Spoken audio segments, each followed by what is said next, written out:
Mes parents m'ont déshérité pour ma sœur, me traitant de raté. Je m'appelle Théa André et j'ai 29 ans. Tu as toujours été notre plus grande déception, a dit ma mère en faisant glisser un stylo sur la table pour que je puisse renoncer à mon héritage devant 12 membres de la famille. C'était il y a 3 ans. Je suis sorti de la villa de mes parents cet après-midi-là avec rien. Pas d'argent, pas de famille, pas de filet de sécurité. Ma sœur, Victoire, a tout pris. Le domaine estimé à 4 millions d'euros, la maison de vacances en bord de mer, les comptes d'investissement. Mon père ne m'a même pas regardé quand je suis parti. Ce qu'aucun d'entre eux ne savait, ni ma mère, ni mon père, ni ma sœur parfaite, c'est ce qu'un simple coup de téléphone entre 2 avocats allait révéler 3 ans plus tard. Et quand mon père a finalement entendu le chiffre, il a répété les 2 mêmes mots encore et encore, comme un homme qui vient de voir son monde basculer. L'appel arrive un mercredi soir. Je suis assise en tailleur sur le sol de mon studio à Nantes, entouré d'échantillons de tissus et de plans pour la rénovation du salon d'un client. Mon premier vrai projet solo, 800 €. J'en suis fier. Le nom de ma mère s'allume sur l'écran. Réunion de famille ce dimanche. Ne sois pas en retard. Pas d'explication, pas de chaleur, juste des instructions. J'ai failli ne pas y aller. Quelque chose dans son ton sonne faux, plus tranchant que d'habitude, plus répété, mais c'est la famille. Et malgré tout, je viens toujours quand ils appellent. Ça a toujours été mon problème. Dimanche matin, je fais l'heure de route qui sépare Nantes de La Baule. La pluie de mars ne cesse pas depuis des jours, et les essuie-glaces battent un rythme que je n'arrive pas à ignorer. Quand je tourne dans l'allée des Pins, la maison surgit à travers la grisaille. Façade en pierre, volets noirs, le genre de demeure construite pour intimider. J'ai grandi ici. Je ne m'y suis jamais senti chez moi. À l'intérieur, 12 personnes sont déjà assises autour de la table de la salle à manger. Grand-mère Rosemary est assise près de la fenêtre, les mains jointes sur ses genoux. Oncle Robert est à côté d'elle, la mâchoire serrée. Tante Jeannette, 3 cousins, tout le monde est habillé comme pour une cérémonie officielle. En bout de table trône Maître Lefebvre, le notaire de mes parents, cheveux argentés, lunettes de lecture au bout d'une chaîne, un épais dossier en cuir ouvert devant lui. Mon père, Richard, se tient derrière sa chaise, les bras croisés. Il ne me salue pas. Ma mère, Patricia, désigne un siège vide à l'autre bout, le seul qui reste. Et là, à la droite de mon père, est assise Victoire. Ma sœur aînée, blazer impeccable, boucle d'oreille en perles. Elle ne me regarde pas non plus, mais sa posture dit tout. Elle sait déjà ce qui va arriver. Sur la table, devant ma chaise vide, je vois un seul document. Mon nom est imprimé en haut. Je ne peux pas lire le reste avant que mon père ne se racle la gorge. Assieds-toi, Théa. Ça ne sera pas long. Je m'assois. La chaise est froide. Mon père ne perd pas de temps. Il fait un signe de tête à Maître Lefebvre, qui ouvre le dossier en cuir et commence à lire de ce ton juridique plat qui dépouille tout de son émotion. La succession, la totalité, est transférée à Victoire André. La villa de La Baule, la maison de vacances sur l'île de Ré, les comptes d'investissement, le fonds fiduciaire établi par mon grand-père. Valeur totale estimée, 4 millions d'euros. Chaque centime, chaque mur, chaque souvenir qui devait être partagé. Le nom de Victoire apparaît sur chaque ligne. Le mien n'apparaît nulle part. Je regarde mon père. Et moi? Il ne répond pas. Il ajuste son bouton de manchette et fixe un point juste derrière mon épaule.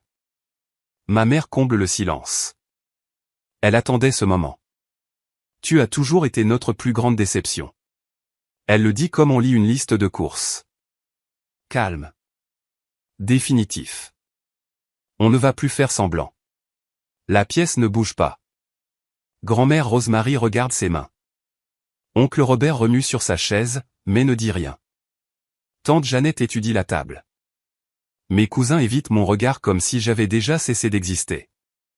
Victoire reste parfaitement immobile. Elle ne parle pas, mais je le saisis. Le plus petit étirement au coin de sa bouche. Pas tout à fait un sourire. Mais assez proche. Maître Lefebvre se racle la gorge. Il fait glisser le document vers moi. Une renonciation au droit de succession. Des onglets prépositionnés indiquent déjà où signer. Nous aurons besoin de votre signature pour finaliser. Je regarde le stylo. Je regarde ma mère. Son menton est levé. Elle me met au défi de faire un scandale. Je prends le stylo. Ma main est stable. Cela me surprend moi-même. Je t'ai entendu, maman. Je signe. Je me lève avant que l'encre ne soit sèche. Personne ne m'arrête. Personne ne dit « Attends ». Personne ne demande « Ça va ?» La pièce expire alors que je recule de la table, non pas de soulagement, mais avec la compréhension collective que la partie inconfortable est terminée pour eux. Je marche dans le couloir vers la porte d'entrée. Mes pas résonnent sur le parquet. À ma gauche, le mur de photos. Je suis passé devant 1000 fois. 3 photos encadrées. La remise de diplôme de droit de Victoire. Elle recevant un prix d'excellence. Elle debout entre maman et papa sur un balcon à Rome. Des cadres argentés parfaitement espacés. Il n'y a aucune photo de moi. J'ouvre la porte d'entrée. La pluie n'a pas cessé. Mon téléphone vibre avant que j'atteigne ma voiture. Un SMS de Victoire. Sans rancune, hein? Ce sont juste les affaires. Je le fixe pendant 10 secondes, puis je l'efface. Le trajet de retour vers Nantes dure 1 heure, mais je m'arrête au bout de 20 minutes. Je me gare sur la bande d'arrêt d'urgence, je coupe le moteur et je reste là. Les voitures passent en trombe. La pluie martèle le toit. Je ne pleure pas. Je ne crie pas. Je reste juste avec ça. Le poids d'être soustraite de sa propre famille comme une ligne sur un fichier Excel. 40 minutes. Puis je redémarre la voiture. Quand je rentre, mon appartement est exactement comme je l'ai laissé. Échantillon de tissu par terre, plan du client épinglé au mur, un bol de céréales sur le comptoir depuis le petit déjeuner. Je vérifie mon compte en banque. 3200 €. Pas de famille, pas de relation, personne pour m'aider. Je m'assois sur le sol de la cuisine ce soir-là et je fais une liste. Pas de ce que j'ai perdu, mais de ce qu'il me reste. C'est une liste courte, mais c'est la mienne. Le premier client annule un mardi. Bonjour Théa. Nous avons décidé de prendre une autre direction. Bonne chance. Pas d'explication. J'envoie une réponse polie et je passe à autre chose. Ces choses arrivent. La deuxième annulation tombe 4 jours plus tard. Celle-ci pique davantage. C'était une rénovation complète de cuisine. 3 semaines de planification, mesures déjà prises. La propriétaire appelle au lieu d'envoyer un email. Nous avons entendu dire que vous traversiez des problèmes personnels, dit-elle prudemment. Nous pensons juste qu'il est préférable de travailler avec quelqu'un de plus stable en ce moment. Je demande qui lui a dit ça. Elle hésite. Je préfère ne pas le dire. Quelque chose de froid s'installe dans mon estomac. 2 annulations en 1 semaine. Les 2 utilisant un langage qui semble répété. Les 2 s'éloignant pour des raisons qui n'ont rien à voir avec mon travail. Je prends des petits boulots. Un rafraîchissement de salon pour un appartement locatif, 800 €. Une consultation couleur pour un couple en banlieue, 200 €. Je mange des céréales au dîner 3 soirs par semaine. Pas parce que je suis romantique à propos de la galère, mais parce que les céréales coûtent 3,50 € la boîte. Toucher le fond n'est pas dramatique. C'est silencieux. C'est diviser un paquet de pâtes en 3 repas et appeler ça faire un budget. La 3e semaine, j'essaie la seule bouée de sauvetage familiale qu'il me reste. Oncle Robert, le frère cadet de mon père. Il a toujours été plus doux que papa. Il m'a dit un jour que mon œil pour la couleur lui rappelait grand-mère Rosemary. Théa, je t'aime, dit-il au téléphone. Mais ne me mets pas au milieu de tout ça. Il raccroche et je comprends qu'il n'y a pas de milieu. Il y a la famille André et il y a moi. 2 pays distincts maintenant. Ce soir-là, un email arrive d'une adresse que je ne reconnais pas. Une demande de consultation design pour un pantouse à Bordeaux. Budget conséquent. J'ai failli l'effacer. Ça semble trop beau pour être vrai. Je ne l'efface pas. La vérité me trouve dans un café du centre-ville. C'est un samedi matin, environ 6 semaines après la réunion. Je revois des croquis pour une salle de bain, le seul projet qu'il me reste, quand une femme s'approche de ma table. Claire Dubois, ancienne cliente. J'avais redécoré son bureau l'automne précédent. Théa, je pensais bien que c'était toi. Elle s'assoit sans demander. Son visage est étrange. Moitié culpabilité, moitié curiosité. Je dois te demander quelque chose. Tu fais toujours du design? Bien sûr. Pourquoi? Elle remue son café lentement. Parce que ta sœur m'a dit que non. Les mots atterrissent comme une gifle. Victoire t'a appelé. Pas directement. Elle l'a mentionné lors d'un dîner. Elle a dit que tu avais pris du recul par rapport au métier. Que tu traversais une période difficile. Claire marque une pause, me regarde comme si elle décidait de ce qu'elle pouvait partager. Elle a aussi dit que tu avais été écartée de la famille pour des raisons qu'elle ne pouvait pas détailler. Elle a fait en sorte que ça paraisse grave, Théa. Comme si c'était judiciaire. Il y avait des gens de l'immobilier à ce dîner. Les rumeurs circulent vite. Je pose mon crayon. Mes mains tremblent. Pas de tristesse cette fois, mais de quelque chose de plus dur. Est-ce qu'elle a dit quelles étaient les raisons? Non. C'est ce qui a rendu la chose pire. Elle a laissé planer le doute. Les gens ont rempli les blancs. Je comprends maintenant. Les annulations, la distance soudaine. Victoire n'a pas juste pris mon héritage. Elle brûlait la terre derrière moi. Calmement, socialement, avec une capacité de déni plausible. Pas d'empreinte, juste des murmures dans des dîners mondains. J'ai envie de l'appeler. J'ai envie de hurler. Au lieu de cela, je remercie Claire. Je finis mon café et je prends une décision juste là, assise sur cette banquette avec mon latte à 6,50 € et ma liste de clients ruinés. Je n'affronterai pas Victoire. Je ne supplierai pas mes parents. Je vais reconstruire ailleurs. Là où elle ne peut pas m'atteindre. 3 mois après la réunion, je brise ma propre règle et j'appelle ma mère. Pas pour supplier, pas pour pleurer. J'ai besoin d'une réponse. Elle décroche à la 3e sonnerie. Théa.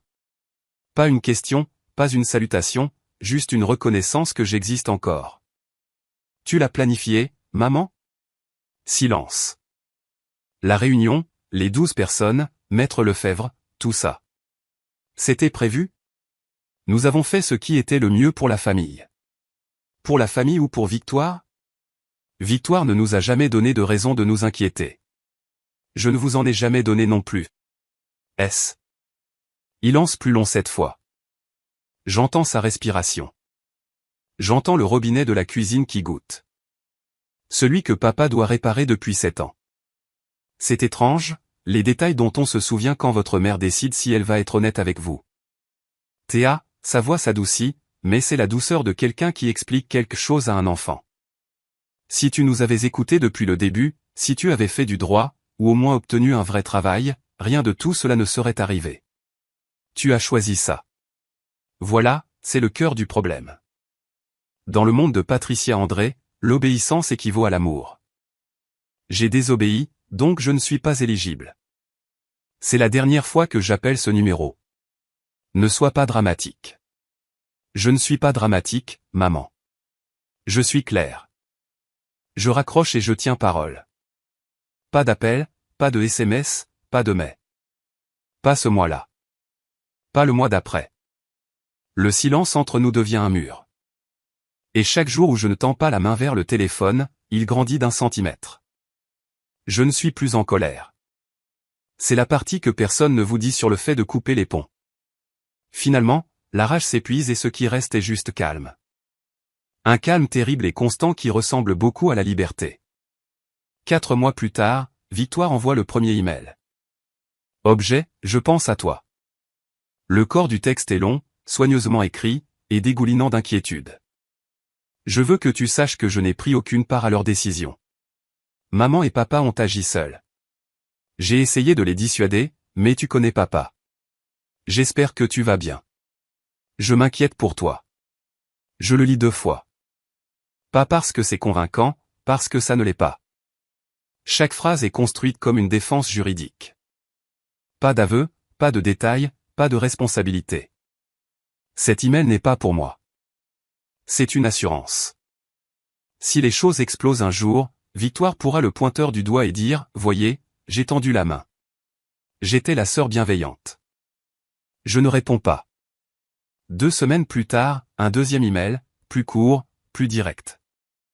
J'ai entendu dire que tu avais des difficultés financières. Si tu as besoin d'aide, je suis là. Tu n'as pas à traverser ça seul. Il suffit de demander. Il suffit de demander. Les mots les plus chargés de sens quand ils viennent de quelqu'un qui vous écrase le cou. Je lis celui-ci une fois, puis je ferme l'ordinateur. Mais quelque chose me fait m'arrêter. Un petit instinct, le genre qui vit au fond du cerveau où se prennent les décisions de survie. J'ouvre l'ordinateur à nouveau. Je crée un nouveau dossier dans ma boîte de réception. Je l'étiquette simplement « V ». Je glisse les 2 emails dedans. Je ne sais pas ce que je ferai avec. Je ne sais même pas s'ils importent, mais mon instinct me dit de garder une trace. Victoire est méticuleuse.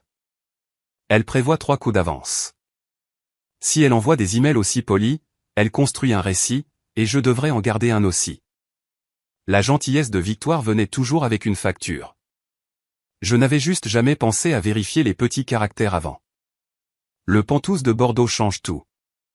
L'email mystère de la 3e semaine s'avère appartenir à une femme nommée Marguerite Cavalier, 62 ans, self-made woman, propriétaire de biens commerciaux à travers la France.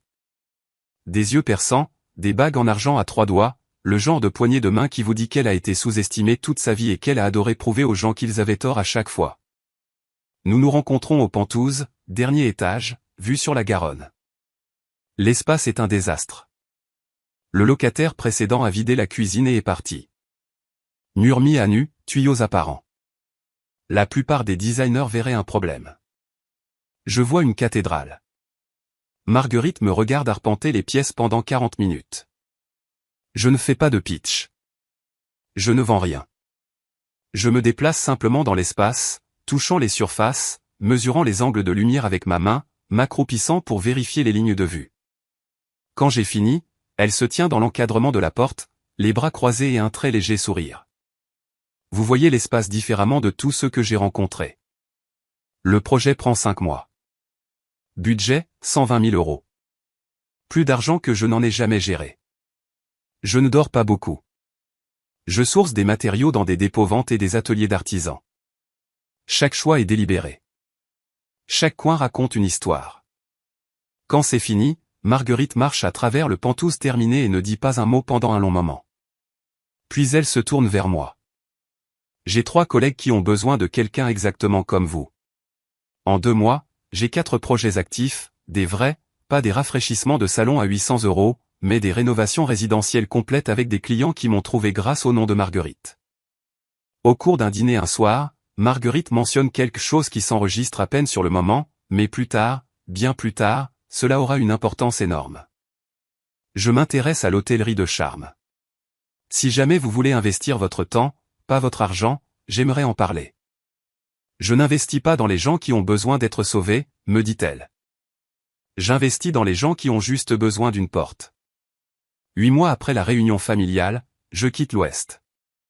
Le projet d'hôtel-boutique de Marguerite est à Annecy, une ville nichée dans les Alpes, pleine d'artistes, de randonneurs et de gens qui ont choisi un autre genre de vie. Cela ressemble au bon endroit pour arrêter de courir et commencer à construire. Je charge ma voiture, une vieille Peugeot avec une bosse sur la portière passager, et je conduis vers les montagnes. Tout ce que je possède tient dans le coffre et sur la banquette arrière. Échantillon de tissu, un carton de livres, 3 plantes que je refuse d'abandonner. À Annecy, je loue un 2 pièces au-dessus d'un atelier de poterie. Le plancher craque. La pression de l'eau est une suggestion. C'est parfait. Je dépose les statuts pour une SARL. Je choisis le nom avec soin, Atelier André. Pas de ETA, pas de prénom. Un nouveau départ nécessite un nom propre. Marguerite et moi formalisons notre arrangement. Elle investit 150 000 € dans l'atelier André, pas par charité, mais un accord commercial avec des termes, des marges et des étapes. Je gère le design. Elle me connecte avec des propriétaires cherchant à rénover des espaces commerciaux. Partage des bénéfices au pourcentage. Tout est documenté. Je travaille 14 heures par jour. Certains soirs, je m'endors à mon bureau avec un crayon encore à la main. Je ne regarde pas les réseaux sociaux. Je n'appelle pas la boule. Le monde d'où je viens rétrécit un peu plus chaque semaine jusqu'à ressembler à quelque chose que j'ai vu dans un film autrefois. Puis un mardi matin, mon téléphone vibre avec un nom que je n'ai pas vu depuis des années. Daniel Rive, ami de fac, maintenant avocat en droit immobilier à Lyon. Il a repéré l'atelier André dans un registre des sociétés. C'est toi. Théa André à la tête d'une boîte de design? Félicitations. Qu'a fait un de ces jours? Pour la première fois en 8 mois, je souris sans y penser. Je réponds, dis-moi où. Daniel Rive ressemble exactement à mes souvenirs. Grand, un peu froissé, le genre de gars qui porte un costume comme s'il lui rendait service. Nous nous retrouvons dans un café du centre de Lyon. Il commande un café noir. Je commande la même chose. Certaines choses ne changent pas. On prend des nouvelles. Il exerce depuis 5 ans. Bon client, travail stable. Il demande des nouvelles de l'atelier André. Je lui raconte les bases. Hôtellerie de charme, rénovation commerciale, l'investissement de Marguerite. Il écoute attentivement. Les avocats le font toujours. Puis je lui raconte la partie que je n'ai pas dite à grand monde. La réunion, la signature, les 12 proches, les mots de Patricia. Daniel pose sa tasse. Son expression passe d'amicale à concentrée. Attends, ta sœur Victoire André? Oui. De la Baule, elle travaille dans un cabinet à Paris. C'est elle. Pourquoi? Il reste silencieux un moment, analysant quelque chose dans sa tête. Son nom est apparu dans une transaction que je révisais la semaine dernière. Une affaire commerciale dans le Sud-Est. Elle était en copie cachée sur une chaîne de mai entre un courtier et un groupe de gestion immobilière. Ça n'a pas de sens. Victoire ne fait pas d'immobilier commercial. C'est ce que je pensais. Il se penche en avant. Théa, dans ses emails, ta sœur les mettait en garde contre toi. Elle disait que tu n'étais pas fiable, que ta famille avait coupé les ponts avec toi pour de graves problèmes financiers. Elle a utilisé ton nom complet. Le café a un goût de cendre. Elle leur a dit de ne travailler avec personne lié à Théa André. Je ne parle pas. Le bruit du café comble le vide. Machine à expresso. Rire. La playlist de quelqu'un qui filtre à travers des haut-parleurs bon marché. Daniel me regarde attentivement. Ne fais rien pour l'instant, dit-il. Laisse-moi vérifier. Mais Théa, si c'est ce que je pense, ta sœur n'était pas juste la favorite. Elle travaillait activement contre toi. Je hoche la tête. Mes mains sont à plat sur la table, stable. Mais sous la surface, quelque chose bouge. Je dois mettre l'histoire en pause une seconde car c'est le moment où tout bascule. Si vous étiez moi, si vous veniez de découvrir que votre propre sœur agissait dans votre dos, sabotant votre nom, s'assurant que vous ne puissiez pas reconstruire, que feriez-vous? L'affronteriez-vous, ou continueriez-vous à construire en silence? Mettez votre réponse dans les commentaires. A pour affronter, B pour le silence. Et si cette histoire vous touche en ce moment, le bouton s'abonner est juste là. C'est gratuit. Ça aide plus que vous ne le pensez. Ok, continuons, parce que ce qui s'est passé ensuite, je ne l'ai pas vu venir non plus. 18 mois après avoir quitté l'Ouest, l'atelier André termine son 12e projet. Je tiens un journal de bord dans un carnet en cuir que Marguerite m'a offert. Chaque projet, chaque chiffre. 12 rénovations, chiffre d'affaires annuel, 1,2 million d'euros. Ça ne semble toujours pas réel quand je l'écris. Marguerite et moi faisons notre première acquisition majeure, un immeuble commercial négligé dans le sud d'Annecy. 3 étages, extérieur en briques, condamné par la mairie 2 ans auparavant. Tout le monde nous dit que c'est un gouffre financier. Nous voyons autre chose. Je redessine l'intérieur. Marguerite gère les permis et le zonage. Nous y consacrons 6 mois et chaque euro disponible. Quand nous avons fini, le bâtiment abrite 4 locataires de détail de luxe et 2 studios de design. Bénéfice net après rénovation, 340 000 euros. Mon nom commence à apparaître dans les magazines de design régionaux, un article dans Art et Décoration Alpes. Une mention dans une newsletter immobilière lyonnaise. De petites reconnaissances, mais elle signifie tout pour quelqu'un à qui on a dit qu'elle n'arriverait jamais à rien. J'embauche 3 employés, un chef de projet, un assistant designer, un comptable qui me garde honnête. Nous travaillons depuis un ancien entrepôt converti qui sent la sûre et la peinture fraîche. Je conduis toujours la vieille Peugeot, vis toujours dans le 2 pièces au-dessus de la poterie, mange toujours mon déjeuner à mon bureau. L'argent grandit, mais ma vie reste modeste, volontairement. Puis un soir, autour d'un plat thaï dans la cuisine de Marguerite, elle mentionne quelque chose qui s'enregistre à peine sur le moment. Il y a une parcelle de terrain à Pornichet. Elle vient d'arriver sur le marché. Elle est adjacente à quelques domaines résidentiels du côté de la Baule. Elle observe mon visage. Je sais ce qu'elle me dit. Pornichet borde le quartier de mes parents. Je ne scie pas. Envoie-moi l'annonce. 3 ans après le jour où j'ai signé ces papiers, j'entre au gala annuel de charité de l'immobilier au Marriott de Nantes. J'ai failli ne pas venir. Quand Marguerite l'a mentionné, 200 invités, tenue de soirée, tous les noms de l'immobilier régional, mon premier instinct a été de dire non.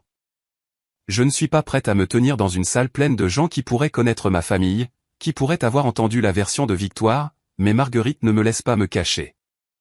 Tu es mon associé, Théa. Ta place est dans cette salle.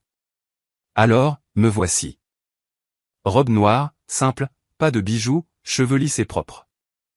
Je ressemble à quelqu'un qui n'a besoin de rien prouver. Et pour la première fois, ce n'est pas une performance. La salle de bal est éclairée de doré. Champagne sur des plateaux en argent.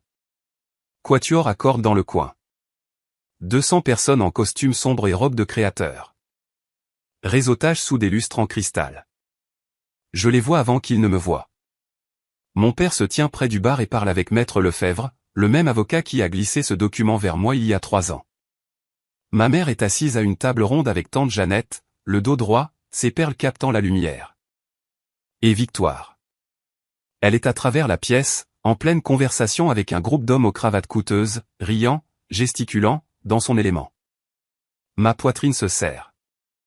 3 ans de silence et mon corps réagit encore à eux comme un système d'alarme.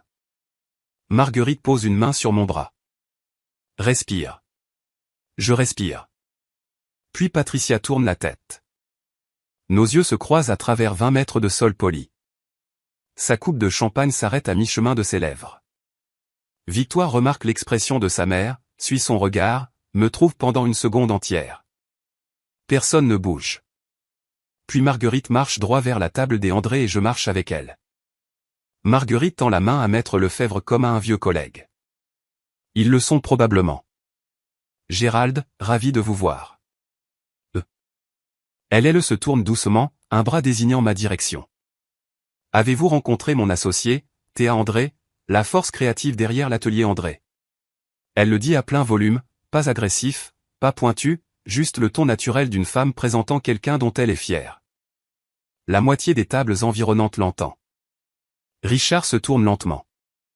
Son visage passe par la reconnaissance, la confusion et quelque chose que je ne peux pas nommer. Il me fixe comme si j'étais un fantôme entré par la mauvaise porte. Patricia récupère la première. Elle le fait toujours. Théa. Son sourire apparaît comme un interrupteur. Instantané. Répété. Prêt pour la caméra. Quelle surprise. Nous étions si inquiets pour toi. Elle tend la main vers la mienne. Je la laisse la prendre. Une pression, puis je me retire. J'apprécie ça, maman. Je vais bien. Victoire apparaît au bord de la table. Elle m'observe comme un joueur d'échecs observe un coup inattendu. Nous avons entendu dire que tu faisais un peu de décoration. Elle incline la tête, un petit sourire condescendant. C'est mignon. Le mot mignon va atterrir exactement comme elle le souhaite, dédaigneux, minimisant. Mais Marguerite l'a entendu. Elle se tourne vers Victoire avec l'autorité calme d'une femme qui mange des gens comme ça au petit déjeuner depuis 40 ans. De la décoration? L'atelier André gère un portefeuille commercial de 6 millions d'euros. J'appellerais difficilement ça de la décoration. La table devient silencieuse. Un homme assis à côté de Maître Lefebvre baisse son verre. 2 femmes derrière nous arrêtent leur conversation. Le sourire de Victoire ne disparaît pas. Il se fige. Un collègue de Victoire, un avocat en immobilier que je ne reconnais pas, se penche. L'atelier André? Elle possède ça? Nous venons de les contracter pour notre projet à Rennes. Le visage de Victoire devient blême. Je reste parfaitement immobile. Je ne suis pas venu ici pour prouver quoi que ce soit. Je suis venu parce que j'étais invité. Et en ce moment, c'est suffisant. Une semaine après le gala, l'appel a lieu. Je ne suis pas là pour ça. Daniel me le raconte après, assis en face de moi dans son bureau à Lyon, un bloc-notes couvert de gribouillis entre nous. Voici ce qui s'est passé. La propriété de Pornichet, la parcelle que Marguerite et moi achetons, est adjacente au domaine de la famille André. La procédure standard exige une vérification des limites et des titres. Daniel, en tant que mon avocat, contacte l'avocat du dossier pour la propriété voisine. Cet avocat est Maître Lefebvre. Daniel passe l'appel. Routine professionnelle. Il identifie l'entité acheteuse. Atelier André SARL. Propriétaire et principal, Théa André. Silence au bout du fil. Pas une pause polie. Un long néant sans air. Théa André. La voix de Lefebvre change de registre. La même Théa André du dossier de succession? C'est exact. Un autre silence. Daniel dit qu'il peut entendre Lefebvre remuer des papiers sur son bureau. Je vais devoir vérifier les finances du côté acheteur pour la conformité standard de l'accord de bornage. Bien sûr, dit Daniel, je vous envoie un résumé. Portefeuille total de l'atelier André, y compris les biens immobiliers et les actifs commerciaux, environ 9,4 millions d'euros. Daniel me dit que le silence a duré 15 secondes. 15 secondes. Il le sait parce qu'il a compté. Puis Lefebvre a dit très doucement, je vais devoir contacter mon client. C'était tout. Pas de commentaires, pas de questions, juste le son d'un homme recalibrant tout ce qu'il pensait savoir sur une famille qu'il sert depuis 20 ans. Daniel pose son stylo et me regarde à travers la table. Il n'a pas dit un mot pendant environ 15 secondes. Théa, c'est long pour un avocat. Je hoche la tête. Mes mains sont sur mes genoux. Mon pouls est stable.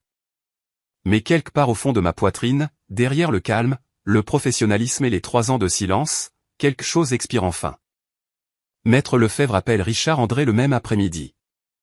J'apprends les détails plus tard par Daniel, par des documents, par la version qui finit par me revenir que je le veuille ou non.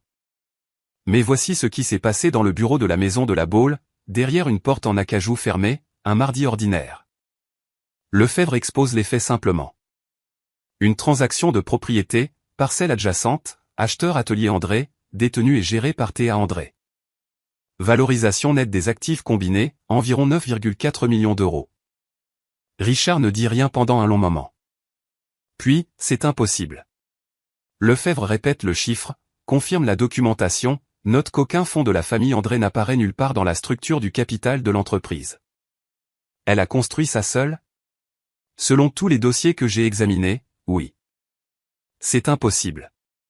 Richard le dit à nouveau, plus doucement cette fois, comme si le mot était la seule chose à laquelle il pouvait se raccrocher. C'est impossible. Patricia est dans la pièce. Elle écoutait sur haut-parleur depuis le fauteuil près de la fenêtre. Son visage n'a pas bougé, mais sa main serre la serviette en lin sur la table d'appoint si fort que ses articulations ont blanchi. Dans le salon, Victoire est au téléphone avec une amie. Sa voix traverse le mur. Tendue. Urgente. Qu'est-ce que tu sais sur l'atelier André, l'entreprise basée à Annecy? Tu en as entendu parler? Richard repose le téléphone. Il fixe le mur où 3 photos de Victoire sont accrochées dans des cadres argentés. Puis il regarde l'espace vide à côté d'elle où une photo de Théa n'a jamais été. Je veux l'appeler. La réponse de Lefebvre est douce mais ferme. Par avocat, Richard. Elle a un conseil maintenant. Cela passe par les voies appropriées. Richard hoche lentement la tête. Et dans ce hochement, quelque chose se brise qui ne se recollera pas. Sa fille a un avocat à cause de lui. Les emails font surface la même semaine. Daniel termine la due diligence pour l'achat de Pornichet. Recherche de titres, vérification d'hypothèque, historique des transactions pour les parcelles environnantes. Routine, ennuyeux. Le genre de paperasse qui fait douter les diplômés en droit de leur choix de vie. Mais enterré dans une chaîne de correspondance entre une agence régionale et une société de gestion immobilière, Daniel trouve quelque chose qui n'est pas du tout routinier. Un email de Victoire André envoyé 14 mois plus tôt adressé à un courtier commercial nommé Paul Éric. L'objet, info confidentielle. Le contenu, Victoire exprimant son inquiétude au sujet d'une femme nommée Théa André qui pourrait approcher des entreprises sur le marché du Sud-Est. Elle me décrit comme financièrement irresponsable. Prétend que j'ai été écarté de la famille en raison de sérieux problèmes de confiance. Conseille à Paul d'exercer la prudence avec quiconque est associé à ce nom. Il y a 3 autres emails dans la chaîne. Différents destinataires, même langage, même formulation prudente et dévastatrice. Victoire ne dit jamais rien d'ouvertement faux. Elle implique, elle suggère. Elle laisse le lecteur remplir la pire version de l'histoire. C'est élégant. C'est calculé. Et en France, cela s'appelle de la concurrence déloyale et du dénigrement commercial. Daniel m'envoie la chaîne. Je la lis une fois, assise à mon bureau à Annecy avec la lumière de la montagne traversant la fenêtre. Je ne crie pas. Je ne pleure pas. Je ferme l'ordinateur et je reste avec ça pendant 1 heure entière. Puis je l'ouvre à nouveau et j'appelle Daniel. C'est suffisant? Plus que suffisant. Depuis quand le sais-tu? Je les ai trouvés il y a 2 jours. Je voulais vérifier avant de te le dire. Je hoche la tête même s'il ne peut pas me voir. Garde-les en sécurité, dis-je. Je déciderai quand je serai prête. Je ne vais pas les utiliser par colère. Je vais les utiliser si elles ne s'arrêtent pas. Laissez-moi sortir de l'histoire un instant parce que nous avons atteint le point de bascule et je veux avoir votre avis. Théa a l'épreuve. Elle a l'argent. Elle a tous les droits légaux de porter ça devant les tribunaux. Mais voici la question. Si vous étiez elle, poursuivriez-vous votre propre sœur en justice ou vous en iriez-vous en laissant votre succès parler de lui-même? A pour poursuivre, B pour partir. Dites-le moi dans les commentaires. J'ai lu chacun d'entre eux jusqu'à présent, et je ne vais pas m'arrêter maintenant. Revenons-y, car ce que Théa décide, ce n'est pas ce à quoi vous vous attendez. 2 jours plus tard, Daniel reçoit l'appel. Maître Lefebvre, au nom de Richard André, ton formel, mot prudent. Mon client souhaiterait organiser une rencontre avec Madame André, une conversation familiale. Daniel me demande. J'y pense pendant une journée entière. Je reste avec ça comme j'ai appris à rester avec chaque décision difficile ces 3 dernières années, sans me précipiter, sans réagir, sans laisser l'ancienne version de moi prendre le volant. Puis je dis à Daniel, non. Si mon père a quelque chose à dire, il peut le mettre par écrit. Richard écrit. La lettre arrive par le bureau de Lefebvre sur du papier personnel, pas un en-tête juridique, son écriture manuscrite. Théa, je suis incroyablement fier de ce que tu as accompli. Je n'en avais aucune idée. J'aimerais te voir. Nous avons beaucoup à discuter. Pouvons-nous parler? Je la lis à ma table de cuisine. Je la relis debout à la fenêtre. Je la lis une 3e fois assise par terre comme je l'ai fait la nuit où tout s'est effondré. Il est fier. Bien sûr qu'il l'est, parce que maintenant il y a un chiffre attaché à mon nom. 9,4 millions d'euros de validation. Mais où était cette fierté quand je gagnais 800 € par projet? Où était cette fierté quand je mangeais des céréales au dîner? Quand je ne pouvais pas garder un client parce que son autre fille empoisonnait tous les puits dans un rayon de 3 régions? Je dicte ma réponse à Daniel. Il l'envoie par Lefebvre. Merci, papa. Mais je n'ai pas besoin d'une fierté qui arrive avec 3 ans de retard. J'ai construit ma vie sans elle. Je continuerai sans elle. 1 semaine plus tard, Richard envoie une 2e lettre. 2 mots écrits à l'encre qui a légèrement bavé comme si sa main tremblait. Je suis désolé. Je la lis. Je la plie. Je la mets dans un tiroir. Je ne réponds pas. Je ne poursuis pas Victoire en justice. Je veux être clair là-dessus. Pas parce que je lui pardonne. Pas encore. Mais parce qu'un procès transforme ma vie en pièce à conviction, et j'ai passé 3 ans à la reprendre en main. Je ne la rends pas à nouveau. Au lieu de cela, Daniel rédige une mise en demeure. Elle fait 5 pages, précise et dévastatrice. Elle cite 4 instances spécifiques de communication diffamatoire. Elle joint la chaîne de mai. Elle cite les articles pertinents du Code civil et du Code de commerce sur la concurrence déloyale. Et elle se termine par une seule déclaration claire. Si Victoire André continue de diffuser des informations fausses ou trompeuses concernant Théa André ou la SARL Atelier André, des poursuites judiciaires seront engagées sans autre préavis. Daniel l'envoie en recommandé au bureau de Victoire au cabinet d'avocats à Paris. Elle la reçoit un jeudi matin. Je le sais parce que Daniel reçoit l'accusé de réception à 10h14. À 10h32, Victoire appelle Patricia. J'apprends les détails plus tard par le téléphone arabe que Daniel a discrètement maintenu avec des contacts dans la communauté juridique. Les nouvelles voyagent dans les petits cercles professionnels, surtout quand une avocate reçoit une mise en demeure à son propre cabinet. Elle a les emails. La voix de Victoire, me dit-on, était plate, contrôlée, mais rapide. La façon dont les gens parlent quand ils calculent les dégâts. Elle a tout ce que j'ai envoyé. Quels emails, demande Patricia. Tous. Tous ceux que j'ai envoyés aux courtiers, aux gestionnaires immobiliers à propos de Théa. Un long silence. On va gérer ça, dit Patricia sur le même ton qu'elle utilisait il y a 3 ans à la table de la salle à manger. Mais ça n'atterrit plus de la même façon. Il y a une fissure maintenant. Ce soir-là, Victoire appelle directement mon téléphone. Première fois en 3 ans. Je regarde son nom s'allumer sur l'écran. Je refuse l'appel. Pas parce que j'ai peur, mais parce qu'il n'y a plus rien à dire. Les emails s'exposent d'eux-mêmes. Je n'ai pas eu à le faire. Je ne les divulgue jamais. Je ne les publie jamais. Je n'en parle jamais à personne en dehors de Daniel et Marguerite. Mais la mise en demeure arrive au cabinet de Victoire pendant les heures de bureau. Une secrétaire juridique traite le courrier. Un associé gérant examine la feuille de couverture dans le cadre du protocole de risque standard. En une semaine, 2 associés seniors du cabinet de Victoire savent qu'elle a utilisé des canaux professionnels pour diffamer sa propre sœur. En 2 semaines, l'associé gérant a une conversation discrète avec Victoire derrière une porte fermée. Elle n'est pas renvoyée, mais elle est réaffectée. Déplacer des transactions commerciales face aux clients vers la conformité interne, un bureau sans fenêtre, plus de déjeuners clients, plus d'événements de réseautage. Dans la communauté juridique, l'histoire se répand comme tous les potins professionnels. Pas avec des feux d'artifice, mais avec des sourcils levés et des références soigneusement formulées. Situation familiale difficile. Problème de jugement. Pas quelqu'un que vous voulez pour représenter vos intérêts. La réputation de Victoire ne s'effondre pas du jour au lendemain. Elle s'érode lentement, de façon permanente, lentement. J'en entends parler par Daniel, qui l'entend de collègues qui l'entendent d'autres collègues. Je ne célèbre pas. Il n'y a rien à célébrer à regarder quelqu'un démanteler sa propre carrière avec des emails qu'elle a choisi d'envoyer.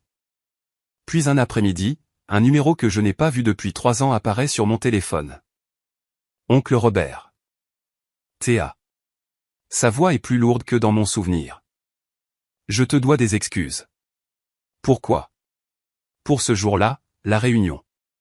J'aurais dû dire quelque chose. J'aurais dû me lever. Je ferme les yeux. Merci, oncle Robert. Ça signifie plus maintenant que tu ne le penses. Il demande s'il peut venir me voir un jour. Je lui dis qu'Annecy est magnifique au printemps. Quand on raccroche, je reste assise un long moment. Les emails se sont exposés. Je n'ai pas eu besoin de le faire. La villa de la Baule devient plus silencieuse. J'entends des fragments de ce qui se passe par oncle Robert, qui commence à m'appeler un dimanche sur 2. Il reste léger. La météo, son chien, une histoire drôle sur grand-mère Rosemary. Mais parfois, sans le vouloir, il laisse échapper des détails. Richard a arrêté sa partie de golf hebdomadaire. Il reste assis dans son bureau pendant des heures. Les étagères sont bordées de revues juridiques qu'il n'ouvrira plus jamais. Et quelque part sur son bureau, Robert l'a vu une fois, il y a une impression, un article de magazine sur l'atelier André. Ma photo est dans le coin. Richard l'a lu tant de fois que le papier est mou aux pliures. Patricia tient la ligne. En public, elle raconte à ses amis la même histoire qu'elle raconte depuis 3 ans. Théa a toujours été la difficile, maintenant qu'elle a de l'argent. Tout le monde veut réécrire l'histoire. Elle dit ça au brunch, au club de lecture, au marché le samedi matin. Mais Robert me dit que tard le soir, il l'a entendu à travers la porte de la salle de bain pleurer, pas le genre théâtral. Le genre qui semble venir d'un endroit qu'elle n'admettra pas exister à la lumière du jour. Richard envoie une troisième lettre, manuscrite, comme la seconde. Plus longue cette fois. Je ne te demande pas de revenir. Je sais que je n'ai plus ce droit. Je veux juste que tu saches que j'avais tort. Je le vois maintenant. Je te vois maintenant. Je sais qu'il est trop tard. Je la lis assise sur mon balcon à Annecy. Les montagnes deviennent dorées. L'air sent le feu de bois et la pluie. Je pleure pour la première fois en 3 ans. Je me laisse pleurer. Pas de douleur, mais de l'envie d'obtenir quelque chose dont on a eu désespérément besoin longtemps après avoir appris à vivre sans. Je plie la lettre. Je la mets dans le tiroir avec l'autre. Je ne réponds pas. Marguerite me le dit au dîner un mardi comme si de rien n'était. Nous sommes dans sa ferme à l'extérieur d'Annecy. Elle a fait un poulet rôti et ouvert une bouteille de vin qu'elle gardait pour aucune occasion particulière. Le feu est bas. Son chat dort sur le fauteuil. Je connaissais ton père. Je pose ma fourchette. Pas maintenant, dit-elle. Il y a 30 ans, quand je lançais ma première entreprise, Richard André était un jeune avocat ambitieux. Brillant. Il était l'un de mes premiers conseillers juridiques. Je ne parle pas. Il était bon dans son travail, mais il mesurait tout en chiffres, revenus, retours. Si ça ne pouvait pas être quantifié, ça n'existait pas pour lui. Elle marque une pause. Il m'a dit un jour que je manquais de vision, que l'immobilier de charme ne passerait jamais à l'échelle. J'ai mis fin à son contrat cette semaine-là. 1 an plus tard, mon entreprise dépassait toutes les projections qu'il avait faites. Elle me regarde à travers la table avec une stabilité en laquelle j'ai appris à avoir confiance plus que tout. Quand tu m'as contacté pour la première fois pour le Penthouse de Bordeaux, je ne savais pas qui tu étais. Je t'ai embauché parce que ton portfolio était remarquable. J'ai découvert que tu étais la fille de Richard plus tard, quand tu m'as parlé de la réunion. Et j'ai décidé que je n'allais pas laisser l'histoire se répéter. Elle tourne son verre de vin lentement. Pas parce que je déteste ton père. Ce n'est pas le cas. Mais parce que je sais ce que ça fait d'être rejeté par quelqu'un qui ne peut pas voir au-delà de sa propre règle de mesure. Je reste avec ça un long moment. Marguerite ne m'a pas sauvé. Elle m'a reconnu. Elle a reconnu le regard dans mes yeux qu'elle avait vu une fois dans son propre miroir il y a 30 ans, debout dans le bureau d'un jeune avocat, s'entendant dire qu'elle ne serait jamais assez. Merci, dis-je. Ne me remercie pas, continue juste à construire. 6 mois après le gala, la vente de Pornichet est conclue. Je ne construis pas une maison dessus. Je ne construis rien pour moi-même. Au lieu de cela, je le convertis en un espace de travail créatif partagé. Des studios et des salles de réunion pour de jeunes designers, artistes et architectes qui débutent, des gens qui ont besoin d'une porte. Le genre d'espace que j'aurais aimé voir exister quand je dormais sur le sol de ma cuisine avec 3200 € en poche. Je le nomme, le collectif André. Marguerite coupe le ruban. La même semaine, Victoire envoie son dernier email. Je sais que j'ai merdé. Je sais que ce que j'ai fait était mal. Peut-on parler, s'il te plaît? Cette fois, je réponds. Il me faut 1 heure pour écrire 4 phrases. Victoire, je te pardonne. Je le pense vraiment. Mais le pardon ne signifie pas que je te veux de retour dans ma vie. Je te souhaite le meilleur. J'appuie sur envoyer et quelque chose se desserre dans ma poitrine que je ne savais pas encore serrer. 2 jours plus tard, mon téléphone sonne. Patricia. J'ai failli ne pas répondre, mais quelque chose me dit que cette conversation doit avoir lieu. Pas pour elle, mais pour moi une dernière fois. Tu as prouvé ton point, dit-elle. Maintenant, rentre à la maison. Je me tiens à la fenêtre de mon appartement. Les montagnes sont bleues et infinies. L'atelier de poterie en bas joue quelque chose de doux à la radio. Maman, je n'ai pas prouvé un point. J'ai construit une vie et c'est ici ma maison maintenant. Théa, je t'aime, mais... Je ne peux pas revenir à être quelqu'un que tu ne values que lorsque les chiffres sont bons. Elle est silencieuse. J'entends sa respiration. Et je me demande si elle pleure à nouveau ou si elle est en colère ou si elle est simplement assise dans le silence d'une maison trop grande pour 2 personnes qui ont repoussé la mauvaise fille. Je raccroche doucement. La maison n'est pas un endroit que vos parents possèdent. C'est celui que vous choisissez pour vous-même. Voilà mon histoire. Je ne la raconte pas pour que vous détestiez ma famille. Ce sont des gens. Imparfaits, têtus, parfois cruels, mais des gens. Mon père a été élevé pour croire que le succès ressemblait à une seule chose et il ne pouvait pas le voir quand il se présentait sous une tenue différente. Ma mère croyait que l'amour signifiait le contrôle et quand elle a perdu le contrôle, elle a perdu le langage de l'amour. Ma sœur était terrifiée à l'idée que si je réussissais, toute son identité s'effondrerait parce qu'elle était construite sur le fait d'être meilleure que moi. Ils avaient tort, tous. Mais ce n'étaient pas des étrangers. C'était ma famille. Et c'est ce qui a fait si mal. Voici ce que j'ai appris. Et je le partage non pas comme un conseil, mais comme quelque chose que je porte avec moi. Vous n'avez pas besoin de la permission des gens qui vous ont abandonné pour recommencer. Vous avez juste besoin d'une porte. Parfois, vous devez construire cette porte vous-même. Parfois, quelqu'un comme Marguerite la tient ouverte pour vous. Dans tous les cas, la porte est à vous. Fixer des limites avec la famille n'est pas un abandon. Ce n'est pas de la cruauté. C'est la décision d'arrêter de saigner pour des gens qui ne vous donneront pas de pansement. Aujourd'hui, l'atelier André compte 14 employés. Notre portefeuille dépasse les 10 millions d'euros. Marguerite est toujours mon associé. Daniel est toujours mon avocat. Et chaque matin, je me réveille dans une maison que j'ai achetée moi-même dans une ville que j'ai choisie, vivant une vie que j'ai construite à partir d'un sol de cuisine et d'une liste de ce qu'il me restait. Richard écrit toujours des lettres. Je les lis toujours. Je n'ai pas répondu. Peut-être qu'un jour je le ferai. Peut-être pas. C'est mon choix maintenant. Et si vous êtes là, en ce moment, assis dans les décombres après qu'on vous a dit que vous n'étiez pas assez par les gens qui étaient censés croire en vous, écoutez-moi. La meilleure vengeance n'est pas de leur prouver qu'ils ont tort. C'est de construire une vie si pleine que leur opinion n'y trouve plus aucune place.